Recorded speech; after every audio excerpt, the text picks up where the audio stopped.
ਰਾਜਸਥਾਨ ਦੇ ਵਿੱਚ ਇੱਧਰ ਸਿਆਸੀ ਘਮਾਸਾਨ ਤੇਜ਼ੀ ਫੜਦਾ ਜਾ ਰਿਹਾ ਤਾਂ ਉਧਰ ਕੇਂਦਰੀ ਏਜੰਸੀਆਂ ਦੇ ਵੱਲੋਂ ਵੀ ਕਾਰਵਾਈ ਤੇਜ਼ ਕਰ ਦਿੱਤੀ ਗਈ ਹੈ। ਰਾਜਸਥਾਨ ਦੇ ਮੁੱਖ ਮੰਤਰੀ ਅਸ਼ੋਕ ਗਹਿਲੋਤ ਦੇ ਵੱਡੇ ਭਰਾ ਅਗਰ ਸਿੰਘ ਗਹਿਲੋਤ ਦੇ ਫਾਰਮ ਹਾਊਸ ਤੇ ਈਡੀ ਦੇ ਵੱਲੋਂ ਛਾਪੇਮਾਰੀ ਕੀਤੀ ਗਈ। ਸਿਰਫ ਰਾਜਸਥਾਨ ਦੇ ਵਿੱਚ ਵੀ ਨਹੀਂ, ਹੋਰਨਾਂ ਸੂਬਿਆਂ ਦੇ ਵਿੱਚ ਵੀ ਛਾਪੇਮਾਰੀ ਹੋਈ ਹੈ ਤਾਂ ਉਧਰ ਮਾਮਲਾ ਇਹ ਕਾਲਾ ਬਾਜ਼ਾਰੀ ਦੇ ਇਲਜ਼ਾਮਾਂ ਦੇ ਨਾਲ ਜੁੜਿਆ ਹੋਇਆ ਹੈ, ਜਦੋਂ ਕਿ ਕਾਂਗਰਸ ਦਾ ਮੰਨਣਾ ਹੈ ਕਿ ਇਹ ਸਭ ਕੁਝ ਸਿਆਸਤ ਤੋਂ ਪ੍ਰੇਰਿਤ ਹੈ।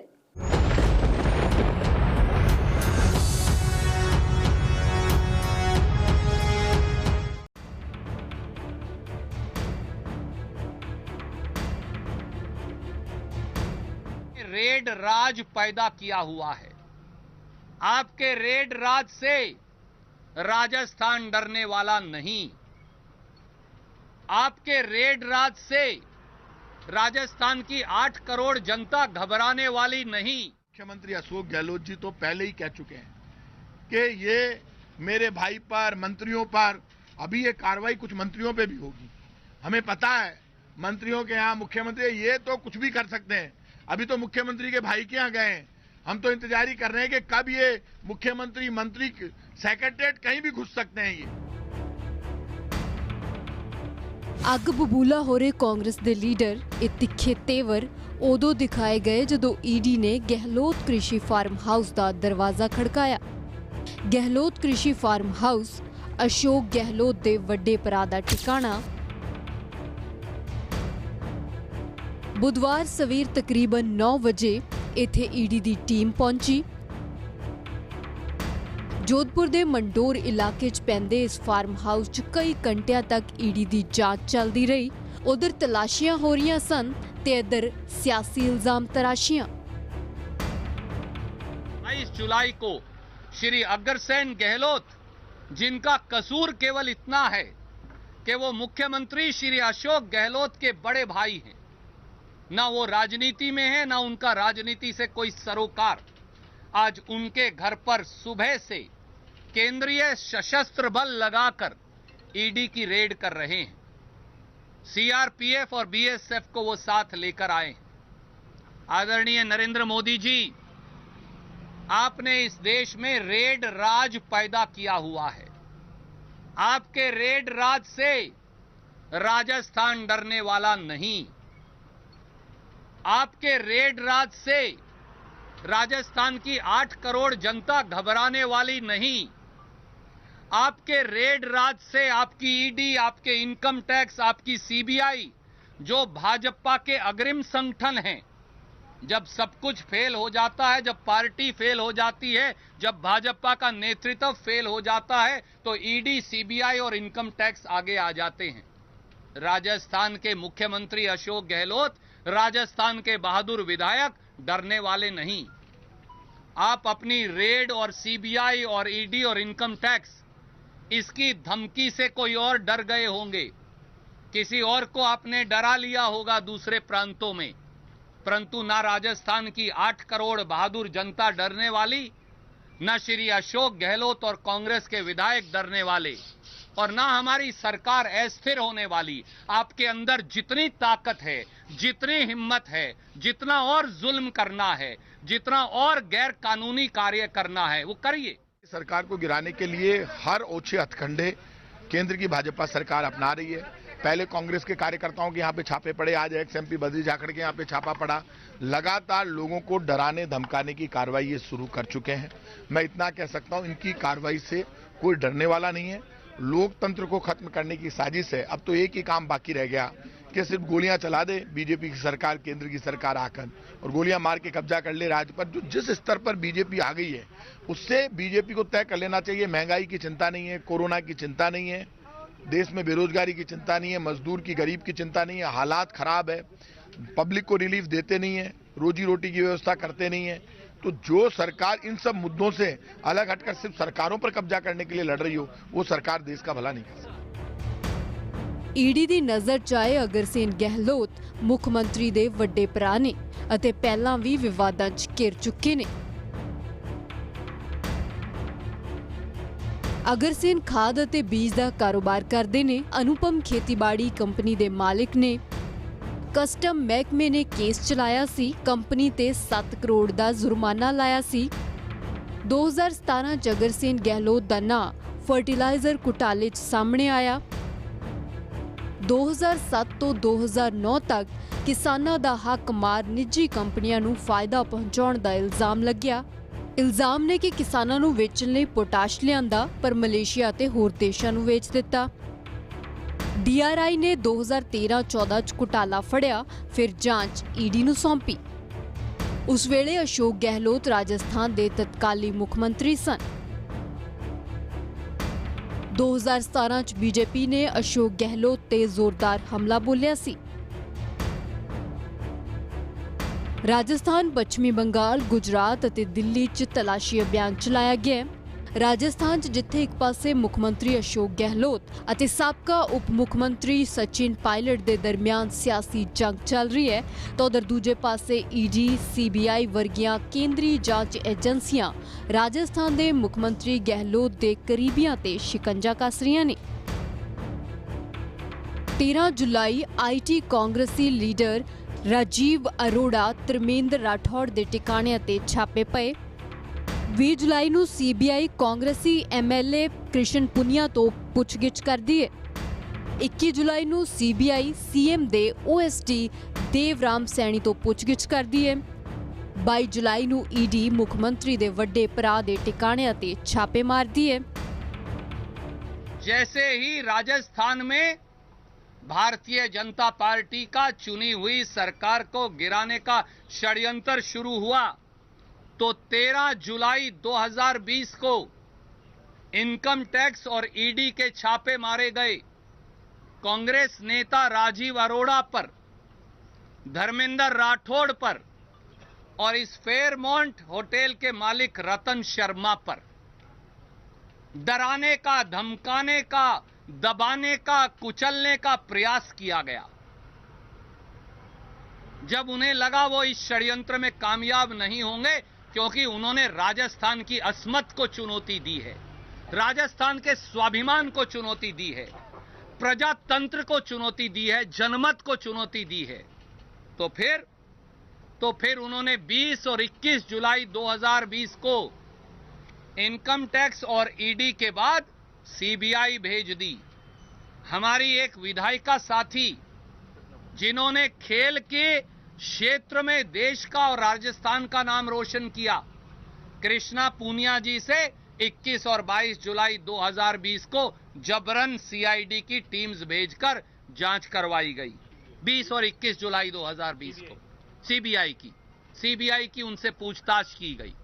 सब जानते हैं CBI की ये 20 और 21 जुलाई की कृष्णा पूनिया जी से पूछताछ दिल्ली में बैठे हुक्मरानों और निरंकुश शासकों का विधायकों पर दबाव डालने का एक हथकंडा था। ਕਾਂਗਰਸ ਕੇਂਦਰੀ ਏਜੰਸੀਆਂ ਦੀ ਕਾਰਵਾਈ ਪਿੱਛੇ ਮੋਦੀ ਸਰਕਾਰ ਦਾ ਸਿਆਸੀ ਮੁਫਾਦ ਦੱਸ ਰਹੀ ਹੈ, ਪਰ BJP ਦੀ ਦਲੀਲ ਹੈ ਕਿ ਬੇਤੁਕੀ ਬਿਆਨਬਾਜ਼ੀ ਕਾਂਗਰਸ ਦੀ ਬੁਖਲਾਹਟ ਹੈ।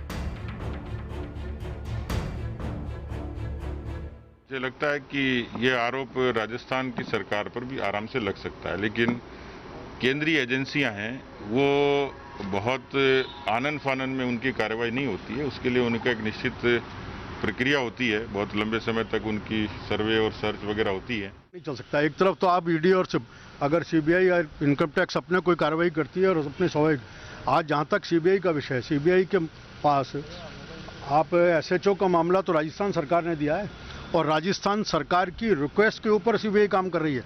उसके ऊपर भी राजस्थान सरकार अगर प्रश्न चिन्ह चल रही है तो अपने स्वयं की गतिविधियों के ऊपर खुद चेक करने का काम करें। एक प्रकार तो इस पर प्रश्न चिन्ह लगाते हैं, और दूसरी तरफ आप स्वयं ही जब SOG के ऊपर एक कानून इस बात का बना हुआ है कि इस तरह के FIRs को जनप्रतिनिधियों के खिलाफ होती है तो CID CBI जांच करेगी, SOG नहीं कर सकती। और उसके बाद आपने SOG को दिया। जिस मामले का है उसमें कानून बड़ा स्पष्ट है कि पहले ये तय होगा कि किसके कहने से इसको फोनों को इंटरसेप्ट किया गया। ये तय करने का विषय होगा कि किसने डायरेक्शन दिया, किसने किया और किसने उसको कोर्ट में पेश करने की। ये 3 बिंदु तय हो जाएंगे, तब आगे की तरफ जाने की बात नहीं होगी। अब राजस्थान सरकार के इशारे पर SOG प्रीएम्प्ट कर रही है और केवल एक ही उद्देश्य को लेकर के कैसे हम इस विषय पर जो लोग सरकार के सामने खड़े हैं उनको कैसे हम परेशान कर सकते हैं, इस दिशा में काम कर रहे हैं। उस पर प्रश्न चिन्ह नहीं। ਕਿਉਂਕਿ ED ਦਾ ਤਲਾਸ਼ੀ ਅਭਿਆਨ ਸਚਿਨ ਪਾਇਲਟ ਵੱਲੋਂ ਕੀਤੇ ਗਏ ਵਿਦਰੋਹ ਤੋਂ ਬਾਅਦ ਸਾਹਮਣੇ ਆਇਆ ਹੈ, ਜਿਸ ਨੇ ਕਾਂਗਰਸ 'ਚ ਸਿਆਸੀ ਸੰਕਟ ਪੈਦਾ ਕਰ ਦਿੱਤਾ ਹੈ। ਸਾਂਝਾ ਸਪੈਸ਼ਲ ਦੇ ਵਿੱਚ ਫਿਲਹਾਲ ਵੇਲੇ ਇੱਕ ਛੋਟੇ ਜਿਹੇ ਬ੍ਰੇਕ ਦਾ ਹੈ। ਮਿਲਦੇ ਹਾਂ ਬ੍ਰੇਕ ਦੇ ਉਸ ਪਾਰ।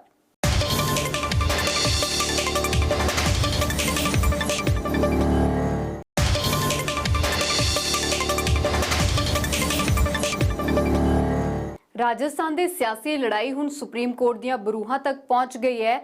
ਹਾਈ ਕੋਰਟ ਨੇ ਜਦੋਂ ਕਿਹਾ ਕਿ ਬਾਗੀ ਵਿਧਾਇਕਾਂ ਤੇ 24 ਜੁਲਾਈ ਤੱਕ ਕੋਈ ਕਾਰਵਾਈ ਨਾ ਕੀਤੀ ਜਾਏ ਤਾਂ ਸਪੀਕਰ ਨੂੰ ਆਪਣੇ ਹੱਕਾਂ ਦਾ ਕਾਣ ਲੱਗਿਆ ਅਤੇ ਇਸੇ ਲਈ ਉਹਨਾਂ ਨੇ ਹੁਣ ਰੁਖ ਕੀਤਾ ਹੈ ਸੁਪਰੀਮ ਕੋਰਟ ਦਾ।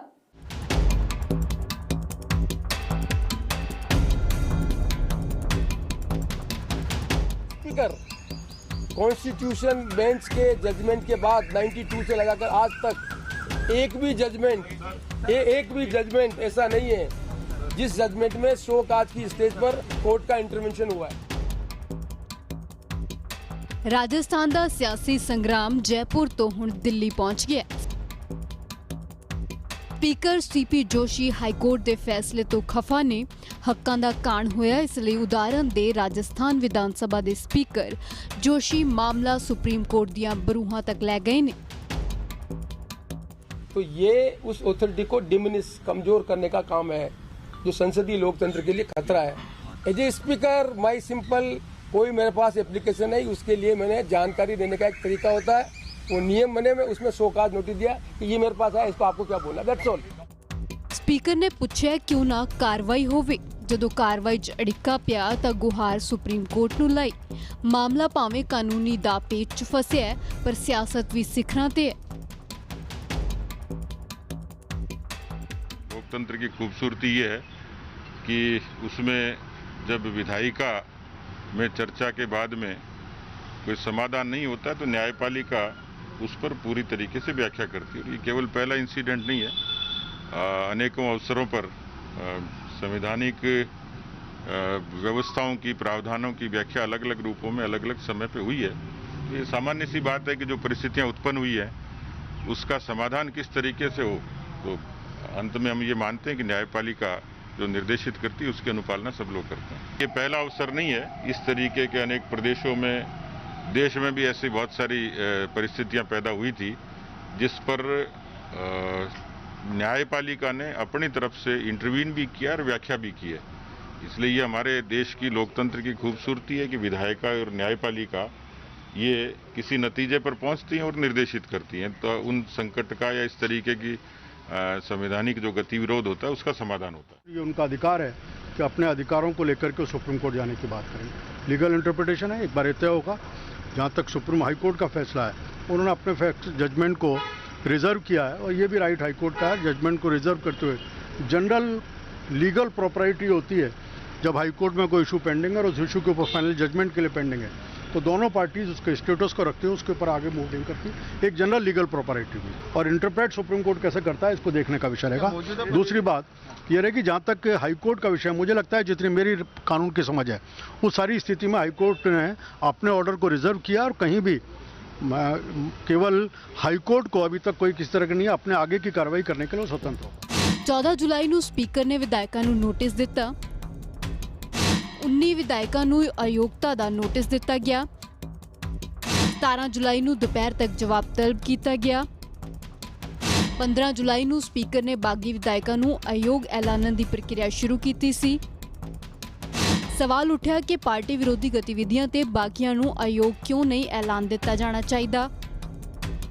16 ਜੁਲਾਈ ਨੂੰ ਕਾਂਗਰਸ ਦੇ ਵਿਧਾਇਕਾਂ ਨੇ ਸਪੀਕਰ ਦੇ ਨੋਟਿਸ ਖਿਲਾਫ ਪਟੀਸ਼ਨ ਪਾਈ। 17 ਜੁਲਾਈ ਨੂੰ ਰਾਜਸਥਾਨ ਹਾਈ ਕੋਰਟ ਦੇ ਵਿੱਚ ਸਚਿਨ ਪਾਇਲਟ ਅਤੇ 18 ਬਾਗੀ ਵਿਧਾਇਕਾਂ ਦੀ ਪਟੀਸ਼ਨ ਤੇ ਸੁਣਵਾਈ ਹੋਈ। 18 ਜੁਲਾਈ ਨੂੰ ਡਬਲ ਬੈਂਚ ਨੇ ਸੁਣਵਾਈ ਕੀਤੀ। 18 ਜੁਲਾਈ ਨੂੰ ਸੁਣਵਾਈ ਦੇ ਲਈ 20 ਜੁਲਾਈ ਦੀ ਤਾਰੀਖ ਮੁਕਰਰ ਕੀਤੀ ਗਈ। 20 ਜੁਲਾਈ ਨੂੰ ਬਹਿਸ ਪੂਰੀ ਨਾ ਹੋਣ ਕਰਕੇ 21 ਜੁਲਾਈ ਨੂੰ ਮੁੜ ਸੁਣਵਾਈ ਹੋਈ। 21 ਜੁਲਾਈ ਨੂੰ ਦੋਵਾਂ ਪੱਖਾਂ ਦੀ ਸੁਣਵਾਈ ਤੋਂ ਬਾਅਦ 24 ਜੁਲਾਈ ਤੱਕ ਫੈਸਲਾ ਸੁਰੱਖਿਅਤ ਕਰ ਲਿਆ ਗਿਆ। 22 ਜੁਲਾਈ ਨੂੰ ਸਪੀਕਰ ਸੀਪੀ ਜੋਸ਼ੀ ਨੇ ਸੁਪਰੀਮ ਕੋਰਟ ਦਾ ਰੁਖ ਕੀਤਾ। भाई एक बार डिस्कशन हो गया तो राइट, पहले उत्तराखंड में केस हुआ अमरा चौधरी जी का, तो कोर्ट में जब सबको मालूम है कि कानूनन स्पीकर के पास अधिकार है, तो ये स्थिति बननी नहीं चाहिए कि उसमें कानूनन क्या स्थिति थी जिसमें इतना लंबा डिबेट हो। इशू सिंपल था कि जो शो काज नोटिस इशू किया, उस शो काज नोटिस के बाद प्रक्रिया हो जाती, और मान लो प्रक्रिया होने के बाद निर्णय गलत होता है या कानून सम्मत, तो उनको अधिकार था कोर्ट में जाने का, और कोर्ट कॉम्पिटिशन लेता। खुद समझदार है, वो सब इस बात को जानते हैं। मेरा पर्सनल मामला है कि कॉन्स्टिट्यूशनल बॉडी है अलग से लोकसभा अध्यक्ष और विधानसभा अध्यक्ष, इनकी पावर को चैलेंज नहीं किया जा सकता। इनकी पावर चैलेंज होगी तो देश में फिर लोकतंत्र भी नहीं बचेगा। जिन्ना विधायकों ਨੂੰ ਨੋਟਿਸ ਹੋਇਆ ਉਹਨਾਂ ਦੇ ਵਿੱਚ ਸਚਿਨ ਪਾਇਲਟ, ਰਮੇਸ਼ ਮੀਣਾ, ਇੰਦਰਾਜ ਗੁੱਜਰ, गजराज खटाना, राकेश पारीक, मुरारी मीणा, PR मीणा, सुरेश मोदी, पंवरलाल शर्मा, वेद प्रकाश सोलंकी, मुकेश पाकर, रामविनास गावड़िया, हरीश मीणा, बुजेंद्र ओला, हेमाराम चौधरी, विश्वेंद्र सिंह, अमर सिंह, दीपेंद्र सिंह शामिल ने। राजस्थान च सियासी घमासान दा अज 13वां दिन है। नित सियासी ड्रामे ਦਾ ਕੋਈ ਨਾ ਕੋਈ ਨਵਾਂ ਐਪੀਸੋਡ ਆ ਹੀ ਜਾਂਦਾ ਹੈ ਅਤੇ ਨਾਲ ਹੀ ਬਰਕਰਾਰ ਹੈ ਸਿਆਸੀ ਸੰਗਰਾਮ ਤੇ ਸਸਪੈਂਸ ਵੀ। ਸਾਂਝਾ ਸਪੈਸ਼ਲ ਦੇ ਵਿੱਚ ਵੇਲਾ ਇੱਕ ਹੋਰ ਛੋਟੇ ਜਿਹੇ ਬ੍ਰੇਕ ਦਾ, ਮਿਲਦੇ ਹਾਂ ਬ੍ਰੇਕ ਦੇ ਉਸ ਪਾਰ।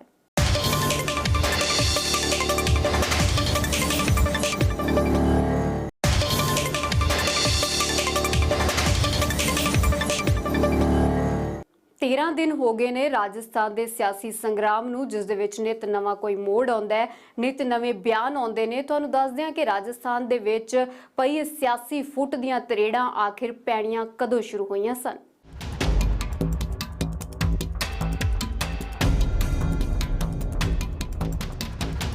यूनाइटेड कलर्स ऑफ राजस्थान यही वो तस्वीर सी जिस जरिए राहुल गांधी ने राजस्थान दे विच सब ठीक ठाक होने वाले इशारा कीता सी, पर 2 ही वरियां 'च रंग फिक्के पै गए। राजस्थान की सियासी धरातल च जो फुट हुण डूंगी हो गई है, उस दियां तरेड़ां तां 2018 च ही पैणीआं शुरू हो गईआं सन, पर उस वेले हाईकमान भांप ही नहीं पाई। 2018 के नतीजों के बाद कांग्रेस ने 107 विधायकों के समर्थन के नाल राजस्थान दे विच सरकार बनाई। बीजेपी कोल 72 विधायक रहे अते बाकी 21 विधायक रहे।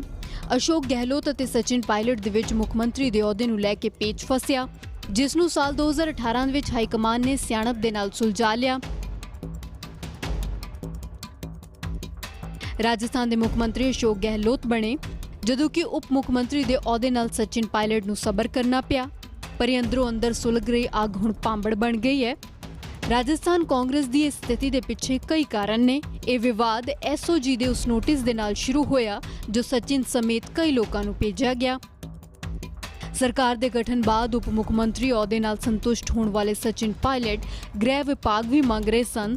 सरकार विच रहिंदियां सचिन पायलट ने अपनी ही सरकार खिलाफ कई बयान भी दिते, खास करके कोटा के सरकारी हस्पताल दे विच नव जन्मे बच्चों की मौत नूं लैके दिते बयान कारण गहलोत सरकार की काफ़ी बदनामी हुई। रिस्पॉन्स रहा है इस पूरे मामले को लेकर, वो किसी हद तक संतोषजनक भी नहीं है। और मैं इसलिए बोल रहा हूँ कि आंकड़ों के जाल में हम चर्चा को ले जाएं, ये उन लोगों को स्वीकार्य नहीं है जिन्होंने अपने बच्चे खोए हैं। जिस घर में मौत होती है, जिस माता पिता के बच्चे की जान जाती है, जिस माँ ने अपने कोख में 9 महीने बच्चे को रखा है, उस नौजवान माता की जब कोख उजड़ती है उसका तक वही जान सकता है। तो पहले क्या हुआ, कितना हुआ, कैसे हुआ, वो चर्चा ना कर हमें तो लोगों को ये विश्वास दिलाना पड़ेगा कि इस प्रकार की घटनाओं को हम एक्सेप्ट नहीं करेंगे। मेरा ऐसा मानना है कि आज हम लोगों को जवाबदेही तय करनी पड़ेगी। NI ने सचिन पायलट अपने समर्थक विधायकों नूं मंत्रिमंडल दे विच शामिल कर वड्डे महकमे दिवाउण विच भी कामयाब नहीं हो सके सन। साफ है कि अग काफी समय तो सुलग रही सी अते नौबत तां इत्थों तक आ गई कि पार्टी ने सचिन नूं अहुदे तो ही हटा दिता। श्री सचिन पायलट जी को, श्री विश्वेंद्र सिंह जी को और मीना जी का और श्री रमेश मीना जी को उप मुख्यमंत्री और मंत्री पद के भार से फौरी तौर से मुक्त किया जाता है। ਤਾਂ ਇੱਧਰ ਕਦੇ ਭੁੱਲੋ ਅਤੇ ਮੁਆਫ ਕਰੋ ਦਾ ਨਾਰਾ ਦੇਣ ਵਾਲੇ ਸਿਆਸਤ ਦੇ ਜਾਦੂਗਰ ਅਸ਼ੋਕ ਗਹਿਲੋਤ ਇਸ ਵਾਰ ਭੁੱਲਣ ਦੇ ਰੋਹ ਦੇ ਵਿੱਚ ਨਹੀਂ ਨੇ ਅਤੇ ਨਾ ਹੀ ਮੁਆਫ ਕਰਨ ਦੇ ਮੂਡ ਵਿੱਚ। ਇਸੇ ਲਈ ਤਾਂ ਵਾਰ-ਵਾਰ ਚੇਤੇ ਕਰਵਾ ਰਹੇ ਨੇ ਕਿ ਕੌਣ ਕਾਬਿਲ ਹੈ ਤੇ ਕੌਣ ਨਿਕੰਮਾ। ये निकम्मा है, नाकारा है, कुछ काम नहीं कर रहा है, खाली लोगों को लड़वा रहा है। मेरे साथ हो कि नहीं हो, मैं यहाँ बैंगन बेचने नहीं आया हूँ, मैं यहाँ कोई सब्जी बेचने नहीं आया हूँ, मैं मुख्यमंत्री बनाया हूँ। तय कर लो तुम, कल तो अशोक गहलोत के घर खड़े थे, परसों तुम AICC में CP जोशी के कमरे के बाहर खड़े थे। मैं कैसे विश्वास तुम्हारे पर करूँ? ਸਚਿਨ ਦੀ ਨਜ਼ਰ ਵੀ ਮੁੱਖ ਮੰਤਰੀ ਅਹੁਦੇ ਤੇ ਸੀ, ਪਰ ਹੰਡੇ ਹੋਏ ਸਿਆਸਤਦਾਨ ਅਸ਼ੋਕ ਗਹਿਲੋਤ ਸਾਹਮਣੇ ਉਹਨਾਂ ਦੀ ਚਾਹ ਪੂਰੀ ਨਹੀਂ ਹੋ ਸਕੀ ਅਤੇ ਸਿਆਸਤ ਦੇ ਜਾਦੂਗਰ ਨੇ ਬਾਜ਼ੀ ਆਪਣੇ ਪੱਖ 'ਚ ਕਰ ਲਈ। ਅਤੇ ਫਿਲਹਾਲ ਸਚਿਨ ਪਾਇਲਟ ਦਾ ਅਗਲਾ ਸਿਆਸੀ ਮੂਵ ਕੀ ਹੋਵੇਗਾ, ਇਸ ਤੇ ਸਸਪੈਂਸ ਬਰਕਰਾਰ ਹੈ। ਪਰ ਉਹਨਾਂ ਨੇ ਕਾਂਗਰਸ ਵਿਧਾਇਕ ਗਿਰੀਰਾਜ ਸਿੰਘ ਮਲਿੰਗਾ ਨੂੰ ਨੋਟਿਸ ਭੇਜ ਕੇ ਮੁਆਫੀ ਦੀ ਮੰਗ ਜ਼ਰੂਰ ਕੀਤੀ ਹੈ। ਸਾਂਝਾ ਸਪੈਸ਼ਲ ਦੇ ਵਿੱਚ ਅੱਜ ਦੇ ਲਈ ਇੰਨਾ ਹੀ। ਮੈਨੂੰ ਦਿਓ ਇਜਾਜ਼ਤ। ਪਰ ਦੇਸ਼ ਦੁਨੀਆ ਤੇ ਪੰਜਾਬ ਦੀ ਹਰ ਵੱਡੀ ਖਬਰ ਦੇਖਣ ਦੇ ਲਈ ਦੇਖਦੇ ਰਹੋ ABP ਸਾਂਝਾ।